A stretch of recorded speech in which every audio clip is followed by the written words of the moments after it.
Welcome to another episode of The Little Radio Show. My name is Sandra Fernandez, and I'm joined by my co-hosts Juan, Alanis, and Anjelica Cazares, and we're bringing you small talk about big topics. This week, The Little Radio Show is on a recording hiatus, so we're bringing you a compilation of outtakes from previous episodes.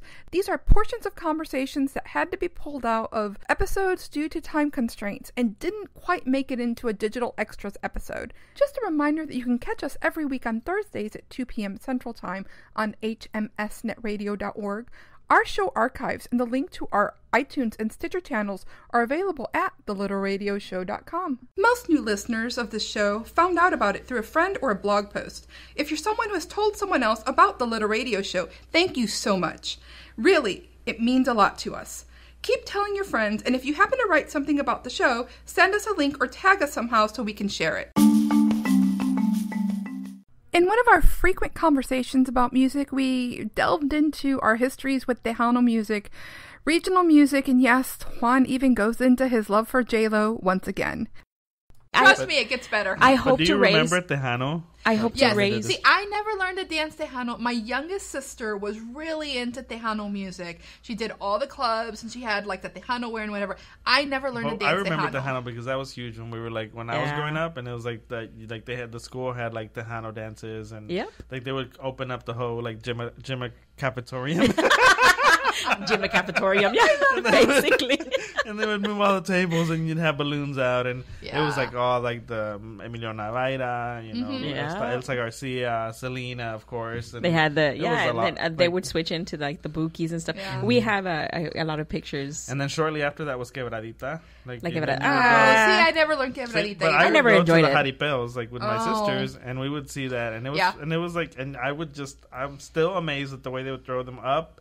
And then catch them, and then like go under. There's still places where they do all, you know. There's still Tejano music is still alive and well. It's just not as popular as it used to be, and that kind of stuff.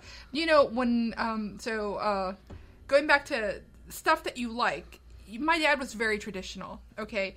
And so I wasn't allowed to dance with boys until I turned 15. That was it. I wanted to turn 15 because I was going to be able to go to dances and dance with boys. And there was nothing my father could do about it because that was the rule. But it also meant I had to learn how to dance to that kind of music. All my friends had quinceañeras, and I had them buy me a car. But, you know, I lived in Mexico at the time, and Liberación is from my town. Uh-huh. So every Christmas, Liberación played like 10 times during December. We got sick of them. Pegaso played at my graduation. Really? Yes, because they were from the town where I went to high school. Oh, wow. I stood up in a quinceañera where Bronco played. Oh, man, you said Bronco. Bronco was so good. Like, right at the beginning, right before they hit it big to where they wouldn't do the little events anymore. Yeah, one of my friends had Bronco playing at. So, you know, I grew up. One of the classics. This is the music. Like, you know, this was the regional stuff of where I grew up. And of course, what did I listen to? I listened to the American station out of Monterrey. But you know, like the English music that I listen to is very across the board. Like I listen to everything. Stop lying. All right, I get stop lying. No, but I anything like and everything J-Lo. No, that's it. I like hold it. J-Lo is English music. Right? No, if she played quebradita music, you would listen to it. If she played Noterna, you would listen to it. That's beside the point. I'm gonna listen to whatever that she does.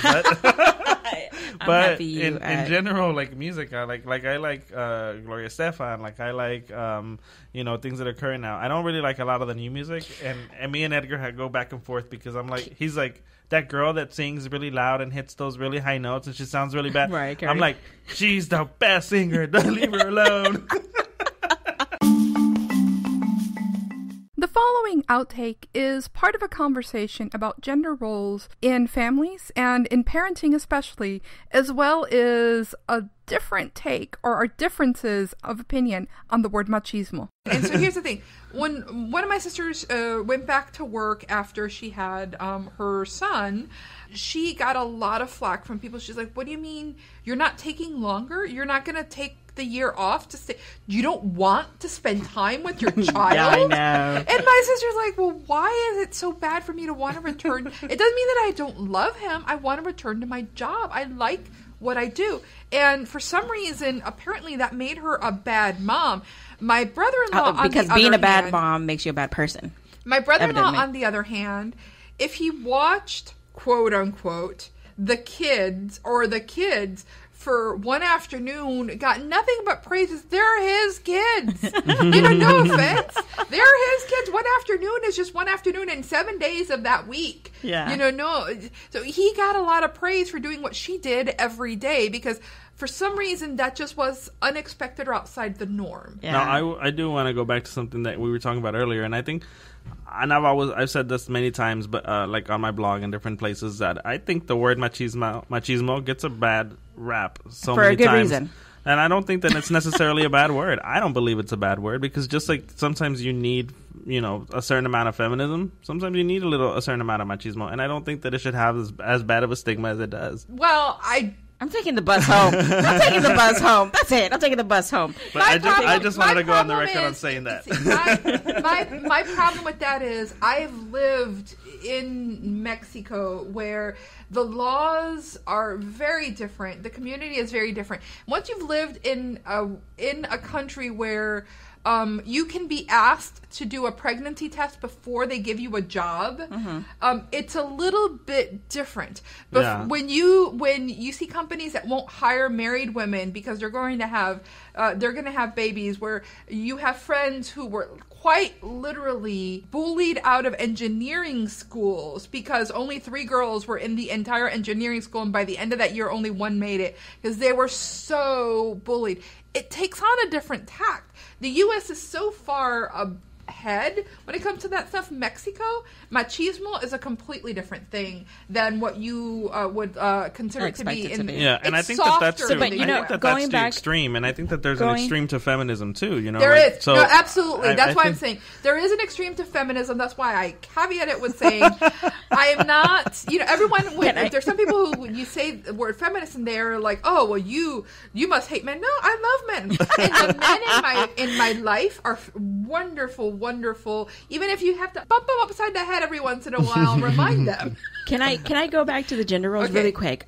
We were talking about raising different, about how we raise different children different ways, and I just thought about it. And Edgar, I do raise him to be, because in heart and all, because I was raised around, my Mexican culture.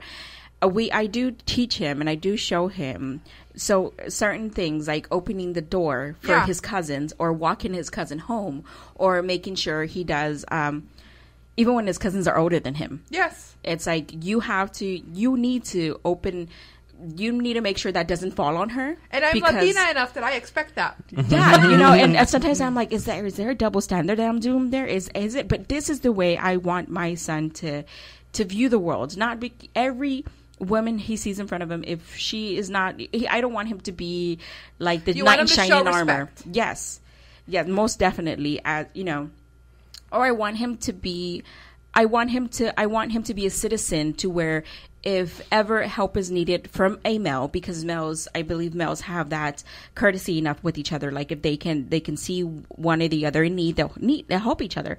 But I seen that as growing up, I feel like I couldn't do that with males. Like I think some males weren't as open to like helping me, say in per se, like that I could go and ask for quick assistance or something. You kind of, when you had a flat tire, you kind of just stood around it and watch whoever passed by to help you. But I never find inclined to go and ask somebody. And so I want Edgar to feel like, I guess, give that presence. Like you can come and ask me for help. So I need him to, help. And usually maybe that's just my upbringing, but yes, I do. Maybe I do a double standard where I need him to go and open the door and make sure. in the way you like, there's different expectations, and sometimes it's not subconscious, even the things you do, because you don't really. It's just your culture, what you've grown up with. The following 2 clips were cut out of an episode earlier this year about the importance of higher education, both 4-year degrees and technical degrees as well, technical certifications and technical skills. The clip includes a discussion about how the lack of funds can impact a student's ability to take internships during college. Clip number 1. So going back, I think we all agree that maybe a 4-year degree may not be the most. And that's for everybody. And that when we say a 4-year degree for everyone, it might not be, something you're looking for to do. I think, again, we need people with trade skills. Of course. Many people with trade skills. And I think reconsider. In Houston especially, we've got a lot of opportunities for people with technical skills. In the oil fields. And well, not just in the oil fields. Even nano degrees and things like that. Yes. Mm-hmm. Yeah. And there are all sorts of stuff that are available for people with technical certificates and degrees. I know that some people do have their 4-year degree and they go back and they get those nano skills because it turns out whatever degree they got, they're better at writing. So they need to have a business writing class. Mm-hmm. And they get that nano degree within a year or whatever. And all of a sudden they're prospering. I mean, I got a corporate communications degree, and it's I don't know how many years, over a decade since I graduated, and I'm just now in a field that's corporate communication. Yeah, I am really weird. I actually got a job in the thing that I studied and stayed in that field for 15 years after graduation. So yeah, I understand how weird that is these days. And I would tell my siblings when they were going to school, I was like, don't even worry about when you first go into school. Take your basics. Don't even worry about what you're gonna major in or not, because by the time you get to the point where you can pick a major, your mind's gonna whatever you choose is probably gonna be completely different than what you had originally thought of. Because my degree from when I first went into school and when I actually had to pick a major was completely different, and I was very practical because I was already working somewhere where I was like, corporate communications would be a logical next step, and that's how I selected my degree.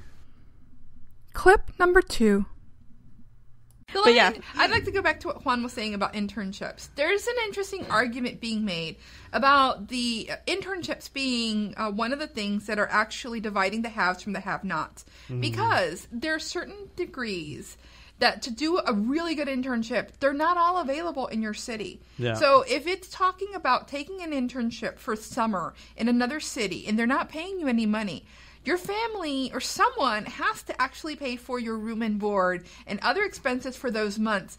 And if you don't have the money saved up and your family isn't able to sustain you, those internships are not available for you. And that's where I think, that's where I think that the community comes in, because as somebody who's, and why mentorships are so important, because as somebody who's struggled, if you struggled in your own experience to get to a certain level of professionalism in your career, then it's important to kind of give a hand up to those that are coming behind you, because in a lot of cases it's the haves and the have-nots, because you don't have the luxury of I know this person who's connected or who's already working here who can get me into this place that I need to get experience in. You kind of stumble on those opportunities, and and then from that you kind of grow and you go into certain areas and you build certain expertises. So I think part of that is when you are in a position to help somebody that maybe doesn't, not that they don't know any better, but that they just don't have the background to say, this is really going to benefit me because of X, Y, and Z. Mm-hmm. It's kind of sometimes you have to connect the dots for them. The next 3 clips are from a conversation about getting older, and in particular about how we're all dealing with our parents and grandparents getting older, both from the logistics standpoint and how it's affecting us emotionally. Clip number 1. Well, my grandmother lived on her own, and we paid someone to stay there with her. Actually, we paid 2 someone during the day and someone at night, right? Mm-hmm. And when we first got someone to stay with her during the day, she refused to feed her. She didn't want somebody there during the day. Well, since I don't want her here, I'm not feeding her. And I'm like, are you kidding me?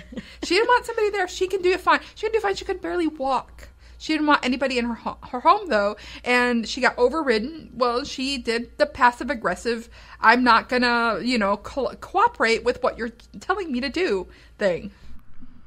Clip number 2. Yeah. We were...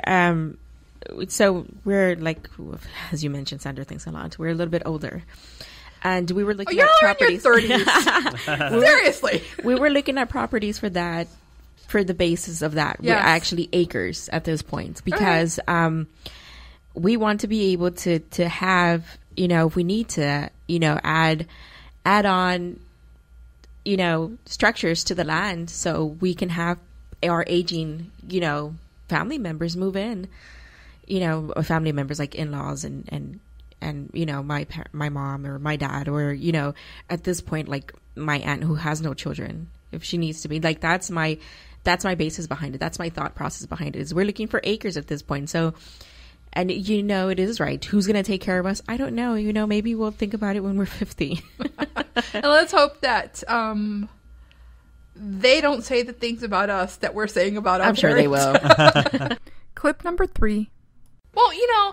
I love my parents. I do. My dad had Parkinson's, and so we did have to go into I had to deal with the taking care of your parents issues much earlier than most people did. I had to help with the decisions and moving him into a nursing home after my mom took care of him at home for 3 years, because it was at the point where he wasn't receiving the care that he needed, and her health was diminishing because she was putting so much into taking care of him, and a decision had to be made. And of course, as you said, in the Latino community, we don't do this. So we got a lot of a lot of bad criticism, people telling us that we had thrown my dad away. My dad wouldn't speak to me for months because he didn't want to go into a nursing home, mind you. And I imagine it was grueling for you. Oh, it must not have been the best. I've had a lot of very stressful jobs. I've been in situations very stressful. This is the worst day of my life. Having to sign my dad into a nursing home and to admit that we couldn't care for him at home anymore. When he's berating me the entire way in about how bad a daughter I was. Eventually, he came to understand. Eventually, because his health improved. Yeah. Oh, wow. His health improved. He was not taking medications appropriately. He would bully my mom into giving him too much of one thing and too little of another. My mom, after 3 years, was tired of arguing with him. Nurses are different. Nurses do not have I've been married to you for 30 years and want to give in to you, and I don't like seeing you suffer, needlessly kind of thing. Although I'm not saying that nurses like to see people suffer. But they don't have the emotion. They don't give into emotional guilt quite as easily.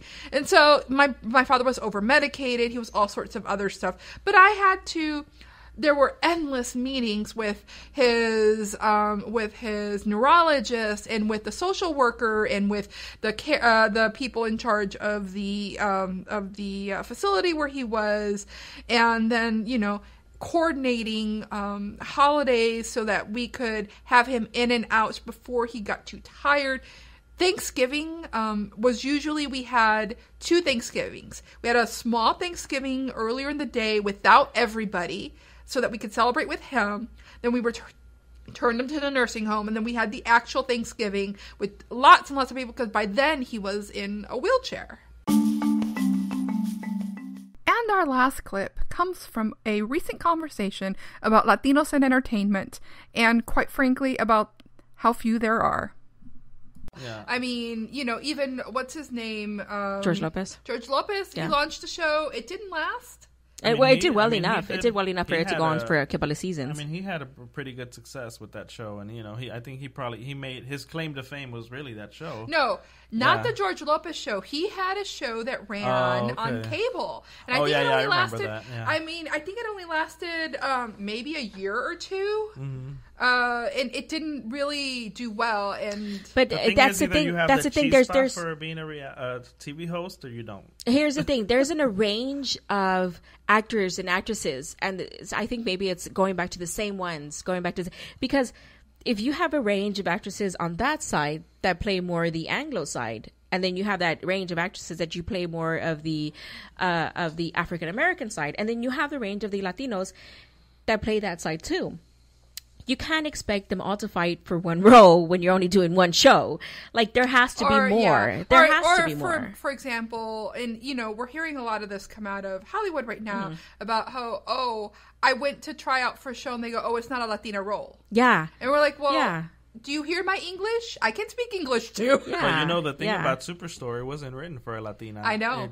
She just happened to be Latina. But and if you look at some of the writing is because she's Latina. She is an employee who happens to be not Latina, not a Latina employee. Yeah, and they're following the premise of other shows, that are like a behind the scenes look at the day-to-day life of some type of career. I like that. So they're following that premise, and they're just putting in a Latina who's can carry that role. So but here's the thing. Here's what I'm saying. I love America Ferrera. The woman, the girl knows what she's doing, but she can't play all the roles. Well, no one can play all the roles. Exactly. So there has to be, but it seems so. Wouldn't you think, after watching all the roles that she's been successful in? Like Betty La Fea, I mean, she did awesome. Well, there's roles that she's not been so successful. It can be. Cesar Chavez. That was the movie. That movie was bad. Everybody was bad in that. I love, the actors are all fabulous that were in there, and there was something about that movie that I'm like, I want to love this. I really, really want to love this movie. Why do I hate it so much? And there have been roles that I didn't like her in, that I just found her annoying. And the same thing with Eva Longoria. Like, I just didn't really enjoy her in those roles. But for the casting that they've done for these two shows, but that's what I mean. I really enjoyed them. Should they have kept casting them like on and on and on and on? Like there's a range of talent out there, and if we stick them in more, you're saying that why do the same people get cast over and over for the same, the same because they're things. Proven quantities. They're popular. They're names. Yeah, I understand that. When you put a movie out there and you've just invested $147 million and you paid somebody $1 million to be in your movie, you want it to be someone who's going to draw crowds in. Yeah, and I do understand that. So it's a vicious cycle. You get famous by being in these movies and have them be a success, but you're not cast in other movies until you've had a movie that was a success.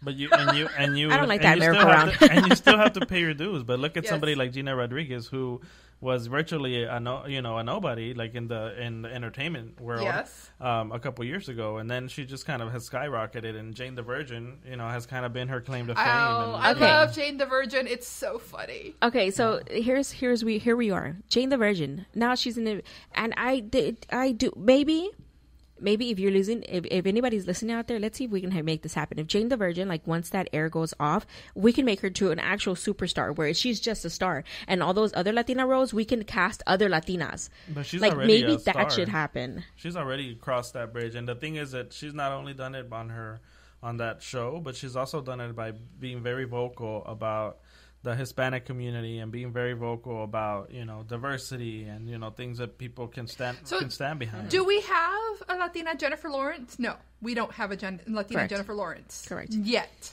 Well, she's out there. How can she get discovered if? Well, I'm hoping this is the graduation of Latino TV or Latino entertainment, and that we can have more shows and bring in the new people that are up and coming. But it started. This is how African Americans in television and entertainment. The issue is where they're still not adequately represented. But now you're seeing films and shows in other venues where they're actually getting these wonderful roles. They're showing where they show their culture and their lives and their families in a way where they're rich and they're poor and they're criminals and they're lawyers and etc. And there's more of a variety. Is it accurate and equal yet? No, of course not. But it's not so much of an oddity. Yes. Yeah. Well, they've been at it longer. Yeah. But Latinos, we're still having that problem. For example, it's like, I left them, and we've had this conversation before. I left them, that I get people talk to me on the phone, and if I don't tell them my last name, they're all like, I need to speak to someone who is Latina. And I'm like, so Fernandez. But when Chris Rock, when he made his speech at the Oscars, like I thought, I was like, okay, he was making his speech, but I kind of felt I didn't feel really like that he was talking about me, because he never said like brown, he never said Latino, he always kept it black and white, and I was like, well, that I don't include myself in either of those categories, so I don't feel like that diversity that they're talking about includes me or people who look like me. Here's the honest truth. Actually, sometimes the actresses and actors, you don't even know they're Latino unless they tell you they're Latino, and then sometimes they don't even say they're Latino. Because they don't want to be, casted as just being, for those Latino roles. Because if you aren't there, because our skin colors are such in a range. Sheen changed his name. Yeah. But I mean, now you have like all these, like, you know, the Salmas, the J-Los, the Zoe Saldañas, the Rosario Dawsons, all those people who are Latinos and they're claiming it, and they're not, you know, backing away from it. It seems like, because it seems like there's a stigma. So we keep going down that route where it's just black and white, where it's just this and this. I mean, I understand there's nobody's like really against anybody, but I don't want to sit there and say that I'm Latina and then get typecast as just that. If you talk to anyone who worked through like the civil rights movement or who worked in academia or whatever, it was actually a very common practice for what you would call mainstream resources to pit African American community against the Hispanic community when we went for grants and other stuff like that. We've got one. We can either fund you or we can fund them. Yeah. But it's funny that a lot of people are saying, well, Leo DiCaprio, you're welcome, though, that a Mexican got you an Oscar. It's like it took a Mexican to get you the Oscar. Thank you very much. That's Leonardo DiCaprio. Leave him alone. Hey, it was his time. Hey, and the funny thing is, it's for a movie I didn't even like, so. Oh, that is funny. And in the shameless self-promotion part of this show, I have a question for you. Will you take a moment and let us know if you enjoy the podcast? What do you like about it? What are we doing well, and what can we improve? Please send us a comment on Facebook or Twitter and tag us. We always appreciate feedback from our listeners. You can find links to all of our social channels on thelittlradioshow.com. Thanks again for tuning in to The Little Radio Show, where we're bringing you small talk about big topics. I'm your host, Anjelica Cazares, and I want to invite you to visit our iTunes channel to leave us a rating and a review. It's a really great way to show us your supports, and we really appreciate the love. Find the link on our iTunes channel at thelittleradioshow.com.